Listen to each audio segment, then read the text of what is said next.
morning students. Today I will start the new chapter, that is the tissue. And you all know what is tissue, and if you don't know, I will tell you the definition of the tissue and the different types of the plant tissue. Now here we know that tissue is a group of cells which are similar in or different types. They are of different types. They have common origin and specialized to perform a particular function.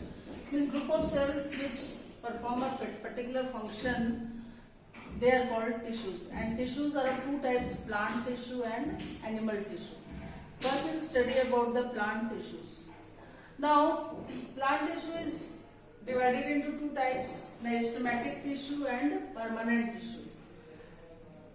Further, if we divide the meristematic tissue is further divided into apical meristem, lateral meristem and intercalary meristem. And if we divide the permanent tissue, it is divided into two types: simple permanent and complex permanent. Again, if we divide the simple permanent tissue, it is again divided into three types, that is parenchyma, collenchyma and sclerenchyma. And if we divide the complex tissue, again complex tissue is divided into again two types, that is xylem and phloem. So these are the classification of the outline classification of the plant tissue. That plant tissue is divided into two types: meristematic tissue and permanent tissue. Meristematic tissue is again divided into three types: apical meristem, lateral meristem and intercalary meristem.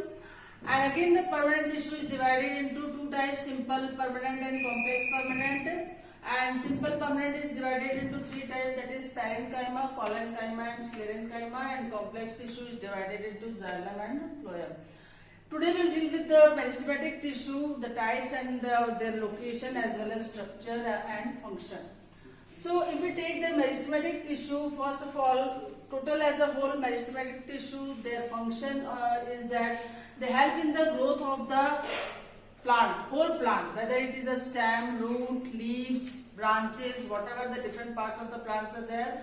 So meristematic tissue help in the growth of the plant, and its characteristics is that the cells are closely packed. Closely packed means they are very close to each other and there is no intercellular spaces between them.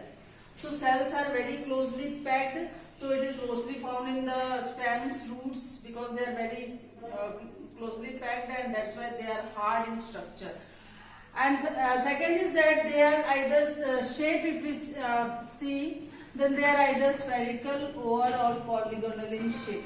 And this is like spherical shape or polygonal or oval shape structure they have.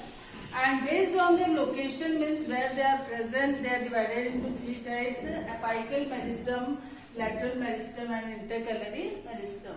Apical meristem, if we study apical it is related to the word apex, in the top, tip.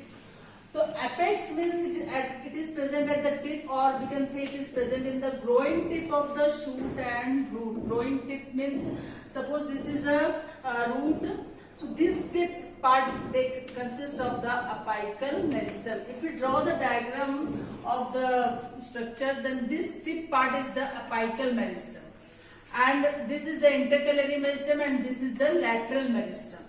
So apical meristem is mostly present in the growing tip of the root and shoot, and the function of the apical meristem is that it helps to increase the height of the stem or height of the plant as a total, as a whole, we can say.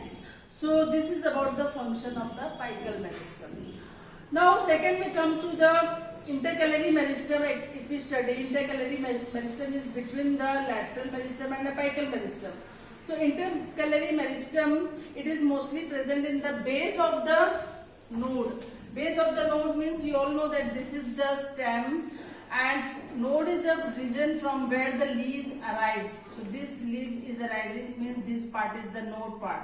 So at the base of the node, this intercalary meristem is present, and the function of the intercalary meristem is that it helps in the growth, that is in the length of the internode.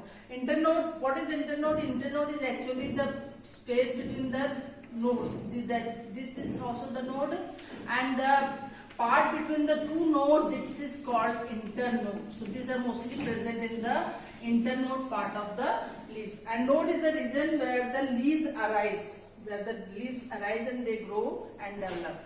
And this intercalary meristem also helps in the development of branches around the nodes. So different branches you all know arise from the node part, that is leaf arise from there, and the different branches also arise. So these node part, that is only intercalary meristem helps in the growth of these different branches which are present in the node. And the third part, which is the lateral meristem. Lateral meristem is the bottom part. Bottom part means it is mostly it is present in the lateral side. According to the name, it is indicated. Lateral meristem is present at the lateral side of the root and stem. Lateral side means this part. So mostly the function of the lateral meristem is that it helps to increase the girth or thickness of the stem and root.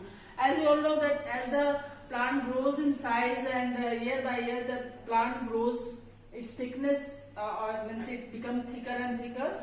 So the thickness of the stem and roots, they are due to the lateral meristem. So that is the main function of the lateral meristem. So this is about the three types of the meristematic tissue: apical meristem, lateral meristem, and intercalary meristem. In the tomorrow's class, we'll discuss about the simple tissue, permanent tissue, which is divided into two types: simple and complex. Simple tissue, that is parenchyma, collenchyma, and sclerenchyma, and the complex tissue is divided into xylem and phloem. So tomorrow we'll study about the structure as well as function of these tissue.